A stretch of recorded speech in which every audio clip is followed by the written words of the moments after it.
ನಿಮ್ಮ ನಿಜವಾದ ಸ್ವಾತಂತ್ರ್ಯ ನಿಮ್ಗೆ ಬೇಕು ಅಂತಂದ್ರೆ ನೀವು ಮಾಡಬೇಕಾದ ಧ್ಯಾನ, ಸಾಧನೆ ಮತ್ತೆ ಸ್ವಾಧ್ಯಾಯ, ಸಜನ ಸಾಂಗತ್ಯ. ಇದು ನಮ್ಮ ಗುರುಗಳು ತಿಳಿಸಿರುವಂಥ ಅದ್ಭುತವಾದ ಮಾರ್ಗ. ಈ ಮಾರ್ಗದಲ್ಲಿ ನಾವೆಲ್ಲರೂ ಪ್ರಯಾಣ ಮಾಡ್ತಾ ಇದ್ವಿ. ನಮಗೆಲ್ಲರೂ ನಿಜವಾದ ಸ್ವಾತಂತ್ರ್ಯ ಸಿಗ್ತಾ ಇದೆ. ಈಗಾಗಲೇ ನಾವು ಪಡಿತಾ ಇದ್ದೀವಿ, ಅನುಭವಿಸ್ತಾ ಇದ್ದೀವಿ, ಆನಂದವಾಗಿದ್ದೀವಿ. ಅಂದರೆ ಅದು ಕಾರಣ ನಿಜವಾದ ಸ್ವಾತಂತ್ರ್ಯ, ಆತ್ಮ ಸ್ವಾತಂತ್ರ್ಯ ನಮಗೆ ಸಿಕ್ತು ಅಂತ ಅರ್ಥ ಮಾಡ್ಕೋಬೇಕು ಸ್ನೇಹಿತರೆ.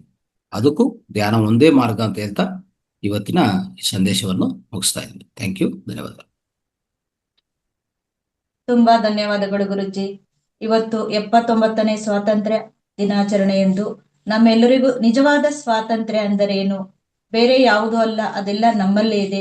ಹರಿಷಡ್ ವರ್ಗಗಳಿಂದ ದೂರ ಇರಬೇಕು. ಹಾಗೆ ಧ್ಯಾನ, ಸ್ವಾಧ್ಯಾಯ, ಸಜ್ಜನ ಸಾಂಗತ್ಯ ಇದು ತುಂಬಾ ಮುಖ್ಯವಾಗಿದೆ. ಇದನ್ನು ಅಳವಡಿಸ್ಕೊಂಡ್ರೆ ನಿಜವಾದ ಸ್ವಾತಂತ್ರ್ಯಗಾರರು ನಾವಾಗಿರ್ತೀವಿ ಅಂತ ಹೇಳಕ್ ಇಚ್ಛೆ ಪಡ್ತೀವಿ. Thank you Guruji.